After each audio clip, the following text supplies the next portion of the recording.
My sources tonight are Shelby Talcott, politics reporter for Semaphore, and Jamil Jaffer, the former counsel to the Assistant Attorney General for National Security. Shelby, Trump world seems very hot on this, that this is a direction he's leaning in, not just kind of mulling as we've heard him do before. What are you hearing from sources about just which direction this is driving in?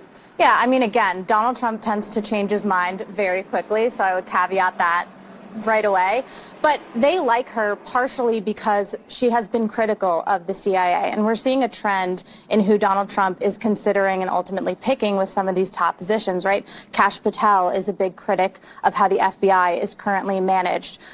Kennedy himself is a big critic of all of the health agencies. And so Donald Trump, I'm told, likes that aspect, that she has been critical of the CIA and has sort of pushed for reforming it, just like he wants to do with some of these other agencies. Well, and on the CIA itself, I mean, Kennedy himself, RFK Jr., as recently as last year, repeated his view that he believes there's overwhelming evidence that the CIA was involved in his uncle's murder, in JFK's murder. And his daughter-in-law was asked about this in an interview where she seemed to echo those suspicions of the CIA. Listen to what she said. I feel something of a responsibility to get to the bottom of that, at least in my lifetime, for my children. You know, I mean, my daughter Bobcat is Bobby the Fourth. So her great grandfather was RFK. And I want to be able to look at her and for her to know whether or not her own government was involved in these assassinations. And if so, what's been done about it to make sure that that never, ever happens again, that there's never a coup like that in this country again.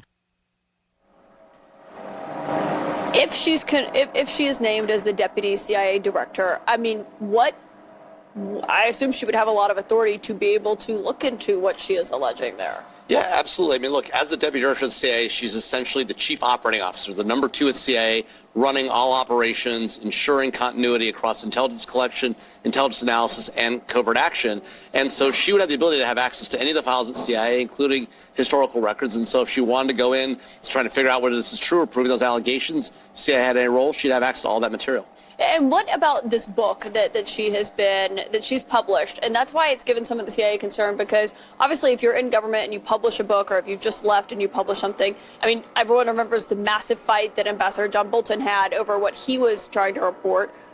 What is exactly the issue with that? So a couple of claims on the table. One claim is that she talked about things like drone programs that the CIA has allegedly engaged in but has never publicly disclosed. So she said that she had been involved in those type of programs. That's a claim that's classified information that she wasn't authorized to reveal. She says she was told that she shouldn't publish it. She said, I published it anyways. And then there's questions about an interaction she has with what she refers to as a battle-hardened jihadi, where she's sort of trying to build rapport and gives him some clove oil to help his daughter. And she says that it's so interesting how, even though he's a jihadi and I'm on the U.S. side, we all share these things in common. And that suggests that she may have some amount of sympathy towards the adversary. And I think that's one of the concerns. Well, and I've heard it's exactly things like that is the reason Tom Cotton, who, you know, is a major Trump ally, we've had him here on the show many times, is pushing back against her being named as the deputy CIA director.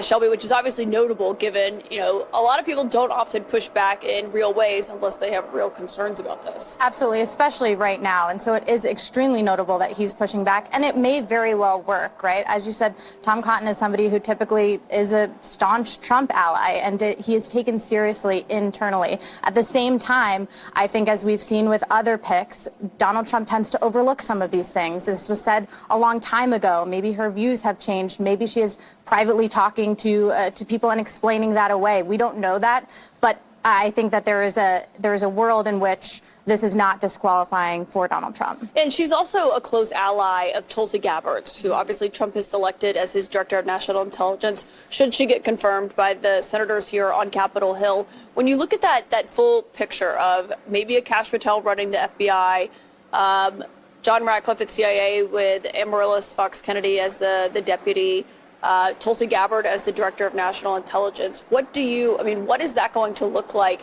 should all of those people get confirmed? And I should note, deputy CIA director is not a Senate confirmed position. She just has to get picked. Well, look, it's interesting. I mean, you've got Tulsi Gabbard, who has said she thinks Edward Snowden, who stole hundreds of millions of dollars of information, now lives in Russia under Vladimir Putin's protection as a Russian citizen, should not be prosecuted by the Department of Justice for stealing all that class of information. She supported Bashar Assad when he was in office to go visit him, said kind things about him, has claimed that Ukraine, that Russia invaded Ukraine because of some alleged relation between the U.S. and Ukraine on biological weapons or biological capabilities at some level. So, this is a person who's got some interesting thoughts, right? And so the question is, where does Amaryllis sit in this dynamic? And remember, Tom Cotton's wife, a former CIA lawyer herself, so he's got some inside knowledge coming in as the potential incoming chair of the Senate Intelligence Committee as well. Yeah, that's a really good point, and we'll see if his influence works here. It sounds like right now it won't, but to be determined. Jamil Jaffer, Shelby Talcott, great to have you both.